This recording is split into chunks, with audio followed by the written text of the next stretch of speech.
You know what I like? I like big questions. For example, our global build forecast goes historically. When do we hit that bit where it starts slowing down in build? I want to live long enough to call that. And I hopefully will if it keeps growing at 30 to 60% because we cannot cover the whole world with solar panels. When Jenny Chase speaks, or more frequently tweets, the solar industry listens.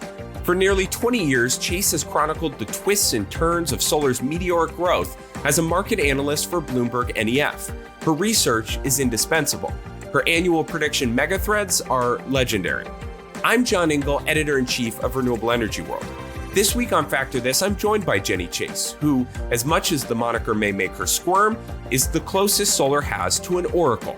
She joined episode 71 of the Factor This podcast to discuss her spiciest predictions for 2024, as well as the release of the second edition of her book, Solar Power Finance Without the Jargon, which is available now. That's all next on Factor This from Renewable Energy World.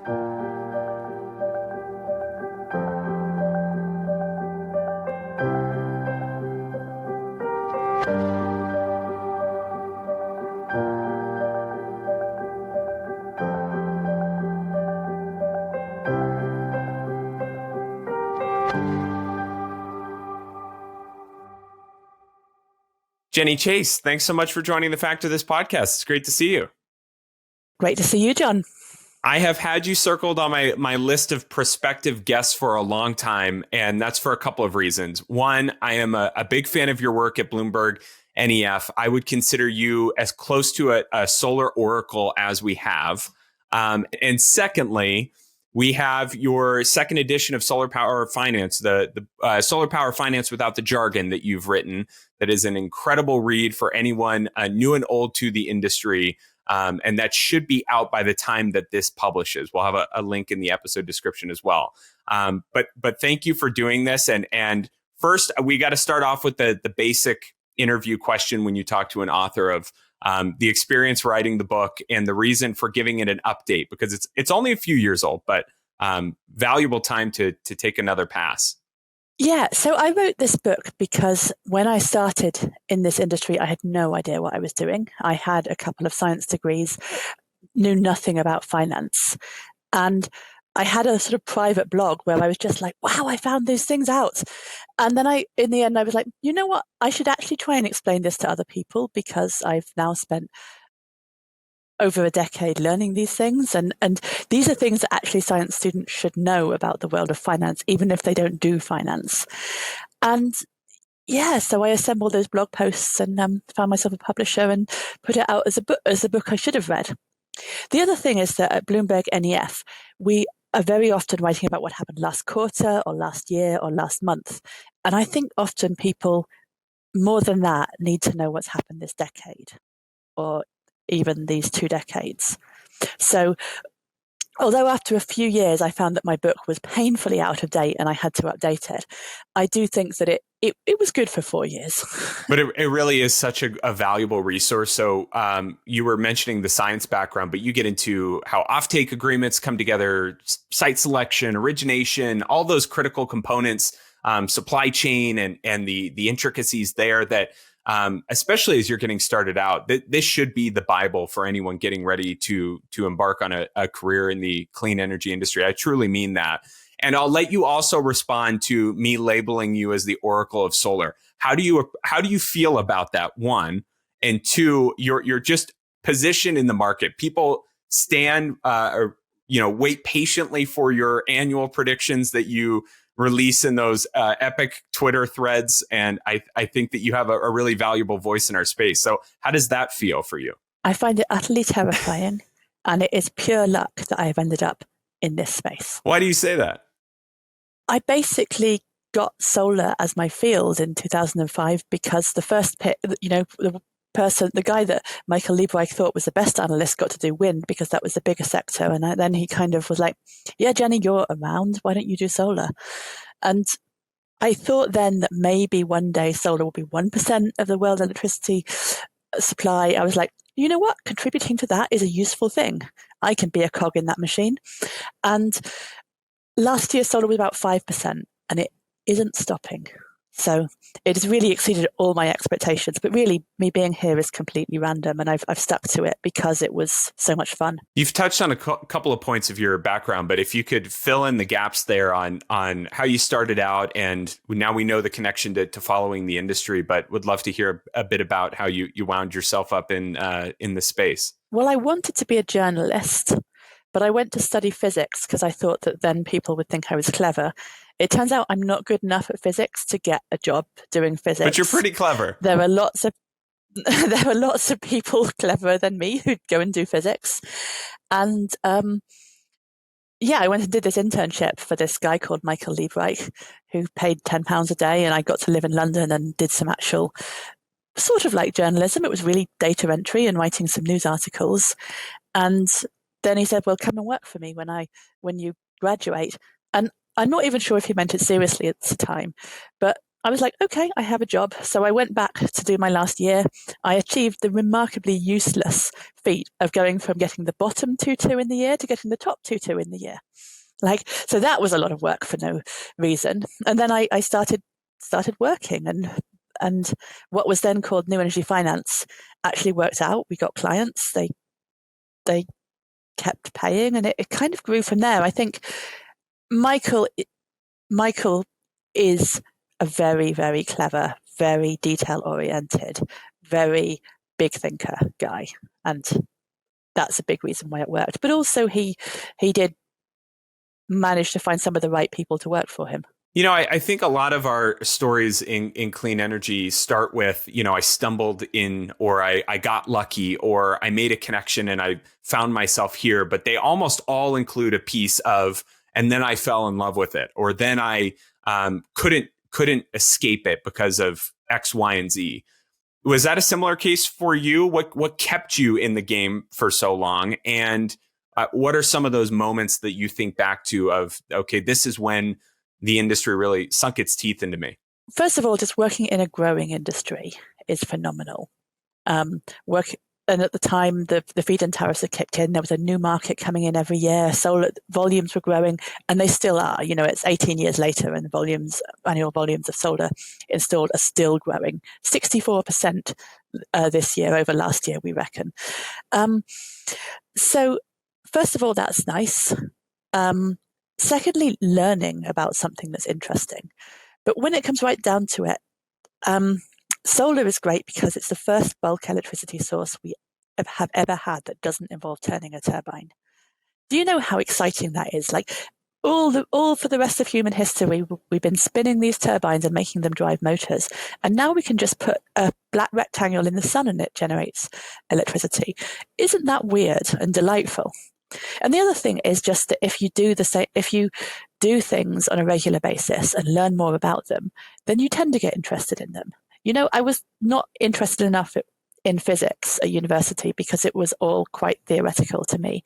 But when I was actually learning things that made the difference between a company living or dying, or a project getting built or not getting built, I found it was really interesting, and it was much easier to have the focus that gave that expertise. I don't think that analysts are so dissimilar from journalists either, because you're trying to figure out that puzzle, and you're building relationships, and you're making those calls to figure out what's happening behind the scenes, and then trying to paint a picture that's discernible for your clients to make, investment decisions and procurement decisions and the like. So I think that while you may have set out to be a journalist, you're not so far removed from, what I do on a day-to-day basis in trying to understand how all of this stuff really works. I'm interested in the gap between the first edition of Solar Power Finance Without the Jargon and the second edition, which is now out and available, and everyone listening to this really should go buy it and buy it for a friend. What changed the most? What were some of those elements where you said, this book is now completely antiquated and I need a reboot because everything has changed? I mean, bits of it were not antiquated. A lot of the finance stuff, a lot of the project stuff is good, but big things that changed. I think I was a bit skeptical about batteries in the previous edition. I remember that. They're very expensive. You need to cycle them very often. Maybe they're a little part of the solution. And now it looks like a big part of the solution is just batteries. We can just build batteries pretty much everywhere, and we are doing. And that really sorts out the daily fluctuation, the fact that the sun doesn't shine in the night. Doesn't solve the problem that the sun doesn't shine much in the winter, but it is a big part of the solution. The other thing is I kind of skimmed over hydrogen. I'm not even sure I mentioned it in the first edition. And it's not so much that I am convinced that hydrogen is the answer to everything, but it is one of the plausible things that you can put into energy models to say that you can get to net zero carbon. And it almost certainly, it certainly has a role in decarbonizing steel, in decarbonizing making fertilizer, and possibly in making some precursors for shipping fuel or similar. So our net zero power models want to make it in the summer and then burn it in the winter to cover weeks where there's very little renewables production.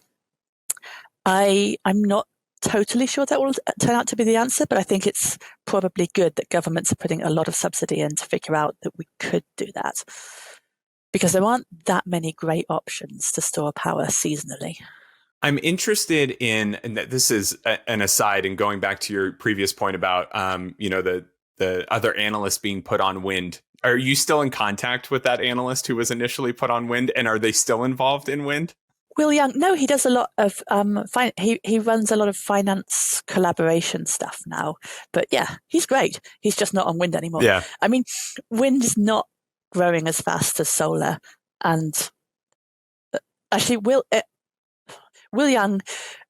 What you said about journalists and analysts being the same thing, Will Young was the guy who said, an analyst is just a journalist with a spreadsheet, and he's right. Yeah, a spreadsheet and maybe a little bit more stability. Yes. And that's speaking after a career decade in mainstream journalism. I feel that very, very intimately. Before we get into some of your predictions for the year, because this is really well timed. So you put out this, as I mentioned, these mega threads of your feelings about the industry, the broader clean energy industry, but solar more specifically, and your thoughts about where we're at and then where we're going in the near, medium, long term. But this will be a really good primer as well for an end of the year episode as we look out to what's going to happen in 2024 and beyond. And we'll get all to that all here in just a minute. I'm interested in which piece of the puzzle fascinates you the most. And maybe you don't have a favorite, but is it following those manufacturing announcements or technology advancements or evolution of power markets and the policy frameworks that support clean energy deployment? Is there any one piece that you enjoy more than another? I'll be honest, all of those, while I love my sector, it does get a little repetitive to write about another 25 gigawatt a year module factory in China. So, and policy can be interesting, but it's also often very repetitive and very much about the tiny details. So I enjoy it when I have the time to really delve into it. But you know what I like? I like the big questions.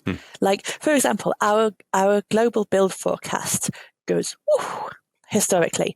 And when we forecast it out to the future, we go around to the regional analysts and we're like, please tell me how much solar you're going to build by 2030. Use your country targets, use your pipeline, use your view on how things are going. And they always come up with a very small number. And then people are very disappointed because our forecast goes, and then kind of eases off. The thing is that that's not going to be wrong for all time. Because if you just let build go exponential, you will cover the whole world with solar panels. And we are getting negative feedback mechanisms kick in, like much lower power prices on spot markets when solar is dispatched, like restrictions on what residential solar you can put in without a battery attached. There comes a point when you do just have enough power on sunny days, and maybe you don't want to add any more solar. In fact, sometimes it can even have negative effects like repressing wind build. Now, none of those negative mechanisms have stopped or even particularly slowed the industry's growth yet. And we are really now in the phase where it doesn't need subsidy. It's the cheapest form of bulk electricity generation. So what does when do we hit that bit where it starts slowing down in build? I want to live long enough to call that, because I think, and I hopefully will if it keeps growing at 30 to 60%, because we cannot cover the whole world with solar panels. Okay, so with that, I want to move on to the thread, and I picked from the 59 tweets this year. I don't know how that compares to previous years, but that's a pretty solid prediction thread. I picked 10 of my favorites that I want to go through with you, and many of them are very brief and to the point, and so I'll let you expand and give some color to those. Does that sound good? That's great. Okay. So the first one is, we don't need a solar technology breakthrough. Today, solar developers just need a grid connection and permission to sell electricity. And then later you said, for 5 years, I've been refusing to get excited about perovskites until a perovskite company can disclose a commercial partnership with a named major module manufacturer. They have now, still not excited.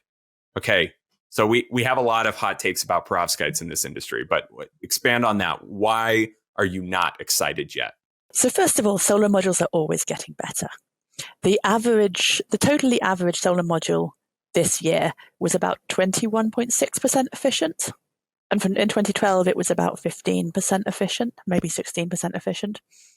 So there are a lot of engineers making incremental tweaks to modules, all of which make them more efficient, which means you get more watts from less space and less materials. And it's great. The reason I don't get wildly excited about the generations, like, for example, we're currently moving from PERC to TOPCon, which are one sort of cell changing to a sort of solar cell that looks very similar and is slightly higher efficiency, but you don't actually have to know that. And if you're reading my book in 3 years' time, most likely we've moved on to something else. The thing is that none of that has really changed what the industry looks like. It's all still modules that you put in the sun and they generate when it's sunny. So it's really only relevant to the companies that are doing it.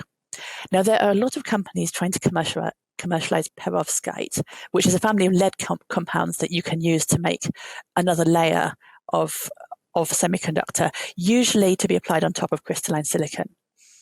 And that could be cheap. The materials are cheap. In theory, the processing is not too difficult, and you could do it at quite low temperatures, which would be helpful. And the industry gets very excited about this periodically. They're like, oh, this is how the US and Europe will finally get back in the solar game. I don't think that's going to happen. First of all, because if someone does make a perovskite breakthrough, it's probably going to be a Chinese company, because they are the ones with the expertise. And I also think that people get a bit prematurely excited about perovskite. The lifetime is still pretty bad. I mean, we are probably not talking years for lifetime. There are a few allegedly commercial projects being deployed in China, but I'm not sure I really believe that those are going to be any good. And fundamentally, this is not a very stable semiconductor, and I really doubt that the companies have cracked the stability. And when they've cracked the stability, they have to crack manufacturing it at scale at low cost, which can be really difficult with thin film tech. And then if they're doing it as a tandem junction, so a layer of perovskite on top of a crystalline silicon wafer, they've also, the very act of two junctions is actually quite challenging in commercial production. So I basically think that most of the companies claiming to have cracked this probably haven't, and it will take them at least a few years to do so. So is it just one of those shiny objects that we like to feel optimistic about, and it's something for us to chase and feel good about innovation and R&D and all those things? Or is this something that you think will be a real player eventually? Even if it is decades down the line, because this research, perovskite semiconductor research, has been ongoing for more than a decade. So we're not taking our first crack at it. We're not, but also one of the reasons given to get all excited about perovskite is how quickly it's gone compared with other semiconductors that have been used that can be used for photovoltaics. I think, maybe, never say never. I do think that maybe in 5 to 10 years we'll crack perovskites if we haven't cracked something else first. The thing that I hate, the take I hate, is that the idea that we're waiting to get better tech. Because even if one company does develop great perovskites, that's awesome for the company. Great, let's all do it. Let's all buy from them. But we shouldn't be waiting in the hope that happens. The current generation of modules is what we've got, and it's good enough. And the differences between that in a couple of years' time are actually pretty marginal when it comes right down to it. Okay, moving on to the next one. That wasn't a good example of a lightning round because I asked to follow up and made you keep talking. So that is my fault as the interviewer. We're going to go quicker on these ones. Okay, number 2. So you talk about the global oversupply of solar modules at length in the book. So maybe this is an opportunity to expand here. Your prediction is right now the price of solar modules hits a new record low every week. Currently, I think 13.6 cents a watt is what we're at. Fun thing is, I've published that thread at the end of October. It's now 12.7. Oh my gosh. Okay. So some manufacturers will exit the next 2 years. This is quite normal in this industry and nobody will learn any lessons from it. Good for buyers though. What do you mean by that? So, solar manufacturing is a viciously competitive industry. Horrible business. Partly because horrible, absolutely horrible. I think that's further in the thread too. It's because of this. It's because the technological generations move so fast, partly, and also because everyone loves solar and wants to keep building factories. So you build a factory, it's great, it uses the new shiny tech, and then 3 years later, somebody else has gone and built another factory with the newest shiny tech, and that factory is better, and that factory puts you out of business, and you probably haven't even paid off the debt on your first factory. And because someone's always building these new factories, there's a pretty permanent oversupply situation. And the bottleneck is usually polysilicon because those are the highest capex factories, the slowest to expand. And what happened this year was a whole bunch of polysilicon factories came online in Mongolia, Sichuan, Yunnan, Chinese provinces. And so we are back in oversupply after supply being a bit tight last year, and prices have crashed. And you're hearing too about gigawatts of modules sitting in warehouses throughout Europe, and this oversupply issue seems to me at least that it could be pretty pervasive and extended for at least the immediate future. How long do you see that being the case? We think there's about 60 to 80 gigawatts of module inventory in the supply chain in Europe. And there's tens of gigawatts in the US, and there's a certain amount in Brazil as well. That's wild. It is absolutely wild. And it is not good if you own those modules because they are probably not worth what you paid for them. And so that's probably going to take a year or more to work through, because the other thing is that if you're building a big project in Europe, you don't go to Rotterdam and look through the containers and be like, okay, I'll take that one, and that one.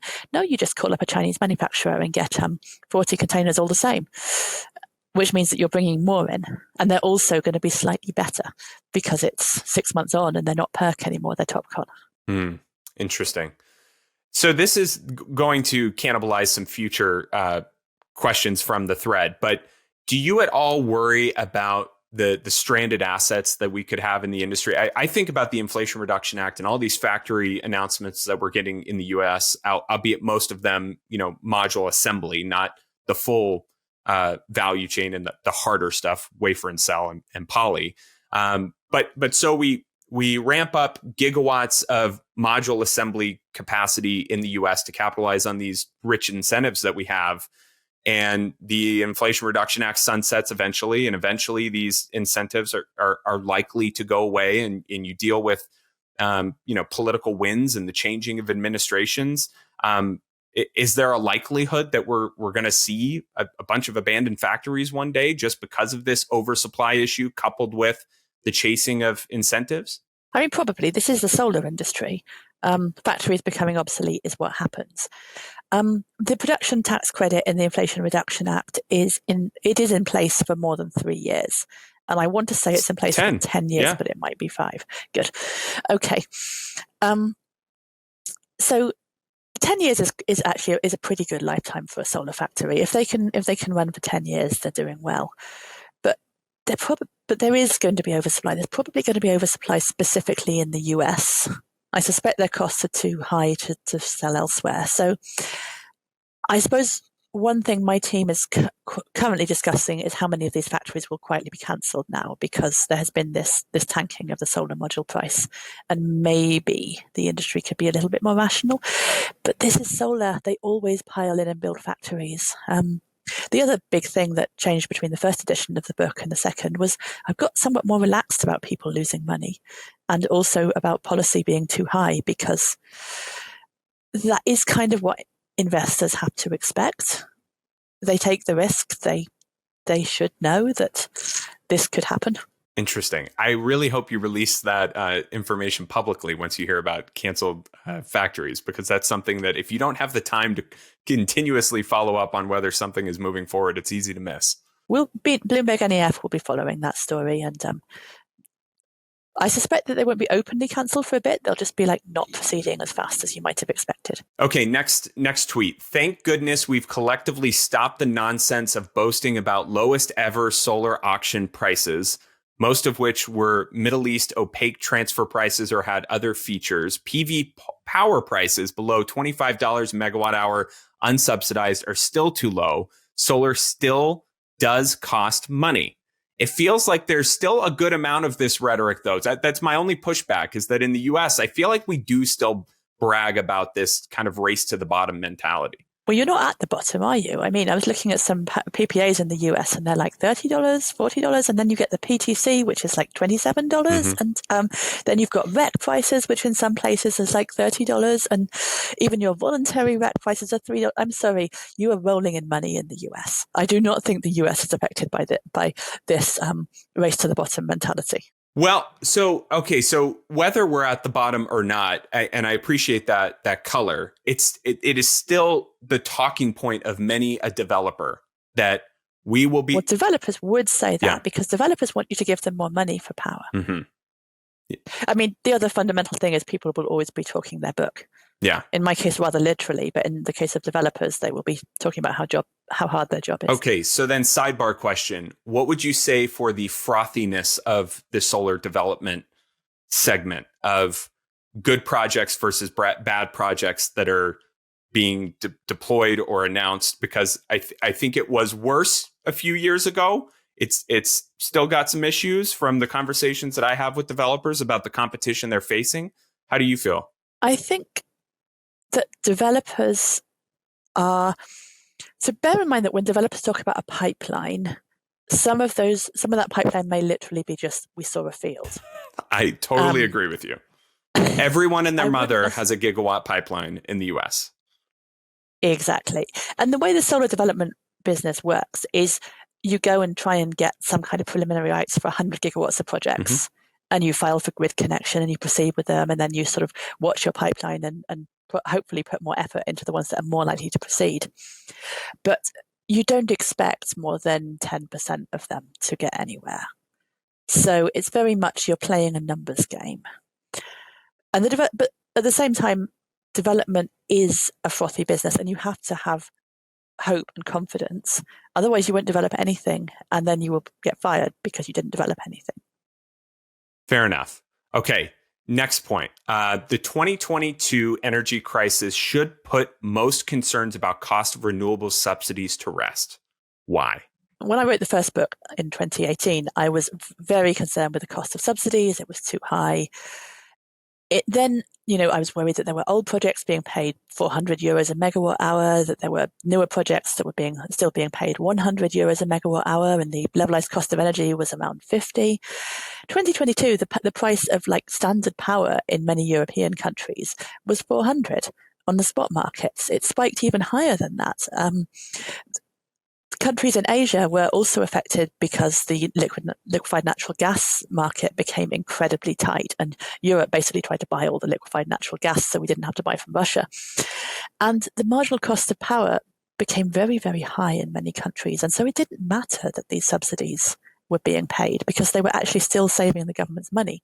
In fact, Germany has abolished its surcharge for the surcharge it puts on power bills to pay the Renewable Energy Fund because the fund is currently in surplus because of the renewables.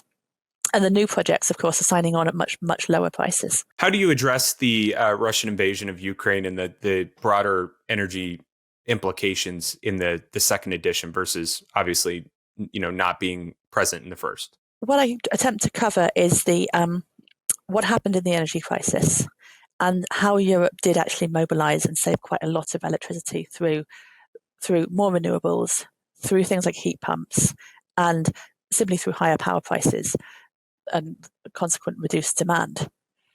And that has, I mean, it hasn't directly addressed the invasion, but it did at least mean that we were buying less from Russia and therefore not, funding the invasion. I'm not sure if it ended up in the threat or not, or maybe I missed it, but your quick thoughts on nuclear. Oh, I think we should be building nuclear, especially in countries that have serious winter. So I live here in Switzerland. I've got 13.2 kilowatts of solar panels on my roof. And although they do produce about 130% of what my house uses over the whole year, they are very little use in December and January, which is when my heat pump is running and heating my house. And that worries me. I think we should be building wind because wind blows, especially in seasonal climates like Northern Europe, like Northern US, because wind blows at night and in the winter. And honestly, I think the diversity of clean power mix is probably a really good thing for getting that last bit of carbon out of our power mix, which we're going to have to do. See, that's our hat tip to wind. You did have a tweet that said wind. I like wind, I think is maybe all it said. I didn't include it in our top 10 here, but I think it was pretty close to that. So we give our... As a solar analyst, I think we should be building more wind. Yes, good. And I think Abby Hopper, the president or CEO of the Solar Energy Industries Association, actually posted on LinkedIn like last week. I think the first line was, "I like wind." it was kind of an interesting post to comment. But anyway, moving on. Okay, next one. The U.S. Inflation Reduction Act includes a license to print money for solar manufacturers and hydrogen firms. It's good for clean energy, but it's also like hitting the accelerator on a car with the handbrake on. So we've addressed this on a couple of fronts so far, but explain that. So there is a pile of money for clean energy in the Inflation Reduction Act, and particularly for hydrogen. I know you're wrangling about the precise rules about what counts as clean hydrogen, but it's about $3 a kilogram production tax credit for hydrogen, and then hopefully the manufacturers can actually sell it for money. So it's generous, but the generosity, the economics are not what is holding back build of particularly solar in the US. What's holding back build of solar in the US is grid connection and finding places where you can legally connect it to the grid, building more grid. So there are more places where you can connect it to the grid. Site permission, you seem to have some remarkably localized and complicated bylaws preventing you actually getting permission to build on sites. And trade barriers. I mean, it's frequently quite difficult for American developers to get the modules they want, even if they're willing to buy outside China. So I thought I had it on my list. I'm scrolling through right now just to make sure. I might not have trade barriers on here. So maybe we should talk about that now. Your thoughts on Oxen Solar, the tariff situation that the U.S. found itself in with modules imported from Southeast Asia, purportedly skirting trade duties against China, seeing how that has played out here in the US. Your thoughts there? Because that is the origin story of this podcast, as I think I mentioned to you when I reached out to you. I mean, no country has kept trade barriers up for as long as the US. You've had them since 2012, and it's one of the reasons why you pay more for solar modules than anyone else in the world. And it hasn't exactly been a runaway success for the US manufacturing industry. That said, I do appreciate that geopolitical tensions are rising. Countries do want some diversity of supply. They want to have some technology. They want to know that should they be unable to buy from China anymore, they wouldn't be totally cut off from the energy of the future. That said, I'm not sure it's going to work. And China is the main reason this industry is not a cottage industry anymore. China does make the best and the cheapest modules, and it's incredibly difficult for anyone to compete. And it's a horrible industry, It's a horrible industry to be in. So trying to get into it as a country you've got to be in it for the long term.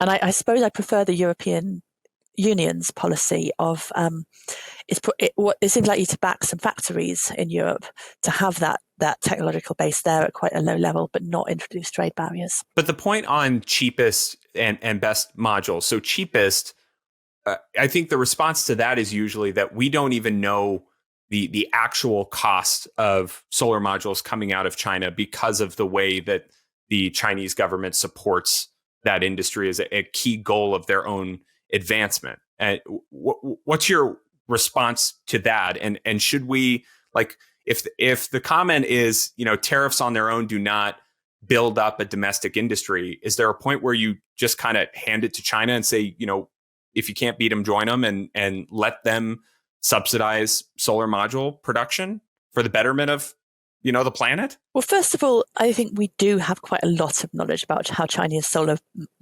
manufacturing industry works. We've BloombergNEF has staff in Shanghai, in Beijing, and in Hong Kong who are watching that very closely. My colleagues Yali Jiang and Yoru Tan are genuinely experts on this. There is no equivalent to the production tax credit in China. There are not even direct subsidies for factories. There was a lot of state debt back in 2010 or so, but since then it's certainly a lot more subtle and less generous than the Inflation Reduction Act is. So my colleagues there do go to these trade sessions. They do talk in quite some detail about how you do every step of the value chain, and we reckon that the best in class cash cost of making every step of the value chain at the moment is about 10.7 cents. So these prices, these costs are real. The manufacturers would like to make better prices than that, but 12 cents a watt is pretty much what we're expecting as a probably somewhat sustainable China price for the foreseeable future. And should you give up to China? That's got to be a decision for politicians, but just be aware that it will cost money to compete with China, and probably a lot more money than you think. And I don't think it should slow down the energy transition. So you think we're nearing a cost, per watt floor, somewhat relatively soon? One. Okay. A temporary one. I mean, this year the prices have come down from about 25 at the start of the year to 12.7 this week. So that's a big and very dramatic fall. And to be honest, I can't quite make the experience curve work with those numbers. But that is not going to continue at that rate. We're expecting a plateau around 12 for a couple of years, and then the experience curve catches up and it starts coming down again. Okay, here's a quick one. I won't require you to elaborate too much here, but batteries for residential solar systems are becoming standard offers. Buyer beware, you may not save much money. Your thought on behind the meter resi batteries? People love them. 70% of new German solar systems and Italian solar systems this year have batteries. My parents have a battery, but you actually try and model the economics of a battery under that circumstance, and they're not great. I think my parents, the payback period on my parents' batteries is over 20 years. I think sometimes, and very often when you look at the quotation, they're quite missold in terms of what expectations of cost saving and power price development are there. I'm interested. I'll just add a note here. In the U.S., so Green Mountain Power is doing something interesting where I think they've asked regulators to authorize a purchase of 50,000 batteries to deploy those to residential pockets throughout their territory as a non-wires alternative mechanism. So kind of changing the economics from the homeowner having to get their payback over 15, 20 years or whatever it is, to this is a grid service and this is a T&D asset. I find that really interesting. What do you think about that? That is really interesting. And of course, batteries should do more than just bulk energy shifting. They should be paid for ancillary services. Mm-hmm. They should be paid to avoid investment in new grid. It's relatively difficult to do that while keeping things simple for the homeowner. There are pilot programs in Australia and the UK to do that. I don't think any of them have exactly cracked the business model yet, but we're watching with interest. Hopefully they will. Okay, interesting. And for listeners, we have had the U.S. president of Sonnen on this podcast talking about virtual power plants and residential batteries in Rocky Mountain Power's territory in Utah and Wyoming, where they've done a really interesting pilot program there as well. So pushing you more towards your spicier takes, and this doesn't count as one of my top 10, but thoughts on virtual power plants? I think they're complicated, and when you're trying to get individual residential consumers to sign up for something complicated, it's a challenge. I see that they're an incredibly good idea, because if you have batteries, if you have flexible charging, you ought to be using that to support the grid, and we're going to need a lot of grid support with the amount of solar we're putting in. I just don't see anyone who's totally cracked how to scale this. And it's always difficult when you're dealing with a lot of customers, all of whom want to be special. And for the economics to work, they have to not be special. They have to be very standardized. So then that leads me to distributed energy versus utility scale. I think we'll do both. I mean, utility scale is just so easy. You can deploy hundreds of gigawatts of utility scale. You can get people to deploy hundreds of gigawatts of residential as well. But it is more difficult. They do have to be individually sold. And Germany does it better than the US. I love this episode because it's like a mailbag kind of episode, except all of the questions came from me. It's not from listeners. This is just my rambling thoughts. This is the one that I picked out as most interesting to me because I think, and I've said it several times on this podcast, that I think the O&M component of clean energy is becoming more and more of a focus and important thing for us to talk about in terms of asset reliability once it's deployed. How is the asset performing? How is it standing up against, increasingly more severe weather events and all of those, associated challenges? You say in the tweet, solar plant operation and maintenance in desert environments will prove more challenging than PV project stakeholders currently expect. How big of a factor do you think asset performance is right now? Because we're hearing more and more about, falling short of projections and, damage issues, breakage issues in the field. I'm not sure we're hearing more and more about it. I think we keep hearing about it. And we do hear a lot about insurance issues, largely related to extreme weather. Insurers don't want to take on PV risk if there's going to be tornadoes or cyclones or heavy hail that breaks them. A big thing that's happening as well is that as the capex of a project comes down, the opex becomes a more important part of it. So it's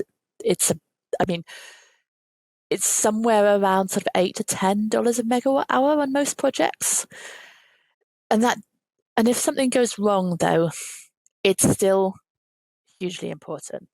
And I think that a lot of things do sometimes go wrong, even as much as like dust. Products get dusty, they get scratched when they're being repaired, the piles are torn out in a strong wind.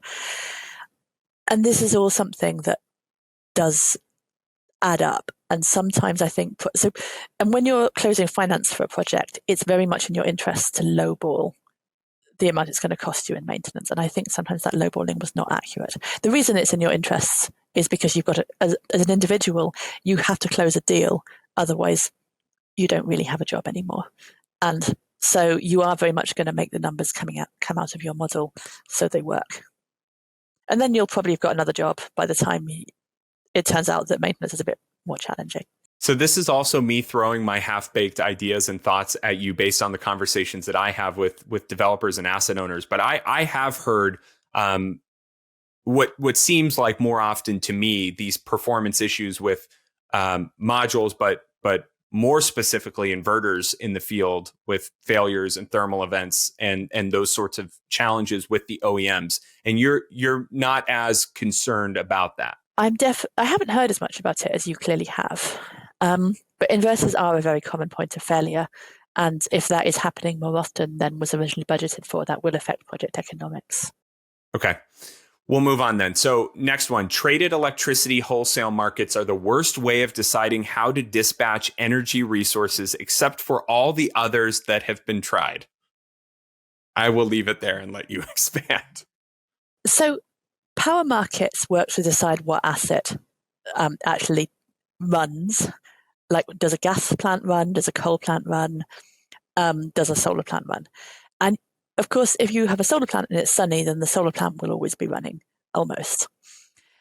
It kind of makes sense, but once you get a lot of solar and wind, which is the same in the mix, you get a very volatile power mix, especially once you start closing some of those coal plants and some of those gas plants because they're not needed anymore, which is like the whole reason we're doing this. Mm-hmm. We are trying to close the coal plants and then the gas plants.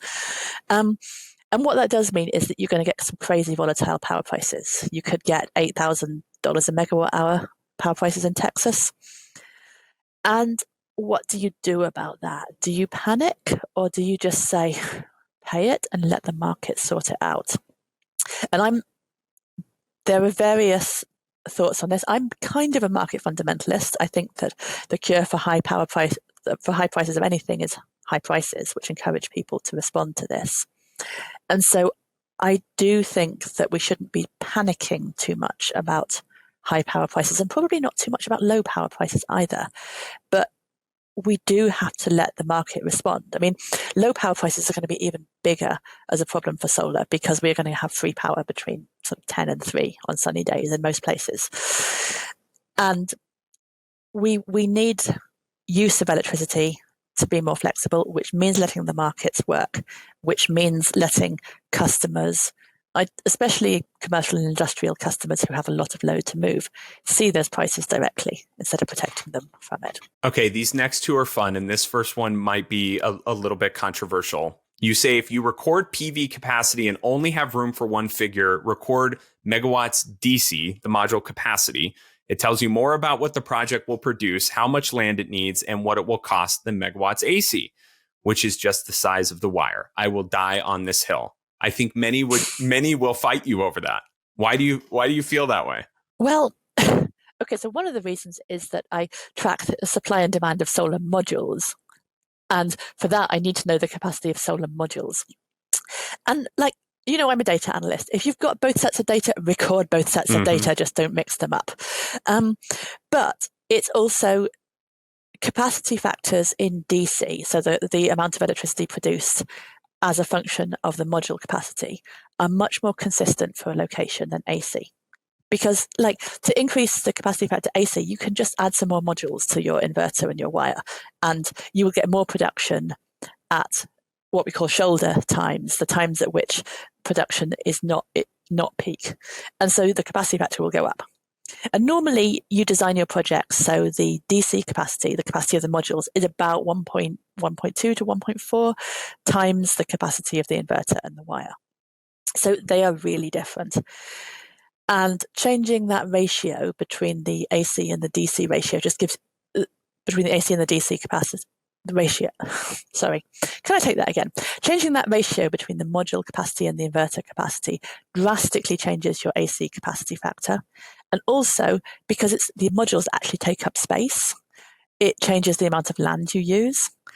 And it's just way easier to do all the maths in DC. My biggest gripe that no one asked for is utilities and developers who should know better sharing battery storage deployment numbers that are only in the nameplate power capacity of megawatts and not in energy capacity with megawatt hours. I think that's the most foolish of them all. Do you agree with me on that? Collect them both. No, I still hate AC. I still hate tracking PV capacity only in AC even more than that. But I think we both agree that we should have well-labeled columns and collect this data and collect it accurately.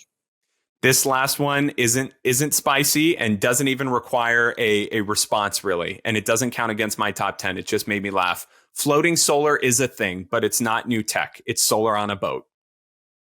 That's it. I loved it. I thought that was an amazing addition to the thread this year. So thank you for that. Okay, Jenny. So let's wrap it up here. I really do appreciate the time and value your research on the industry and solar power finance without the jargon, which is available everywhere. So please go check that out and buy it. What are some of the questions you are still trying to answer? I've asked you to, set the stage for the industry all over the place in this hour-long conversation, but is there anything still that fascinates you that you haven't been able to crack? When will emerging economies leapfrog straight from not having power to having plentiful solar and battery power? That's because that is something that will really determine the trajectory of humankind.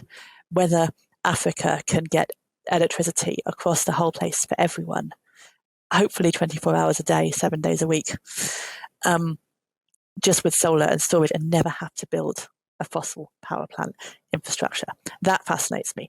I'm also fascinated about when negative feedback mechanisms kick in developed economies, and how much we can shift our power demand to sunny periods to take that up. Because nothing's going to stop solar build. Solar build is just it's a juggernaut. It is going to eat. bits of the conventional power industry, which is good, and itself, which is less good. So how much can we actually eat? Jenny Chase, thank you so much for joining the podcast. Thank you, John.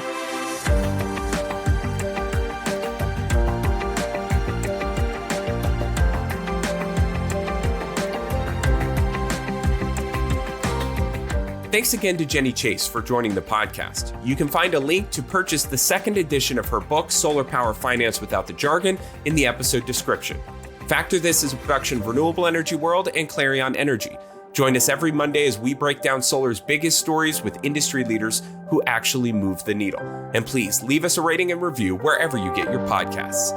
Thanks for listening, and we'll see you next time on Factor This from Renewable Energy World.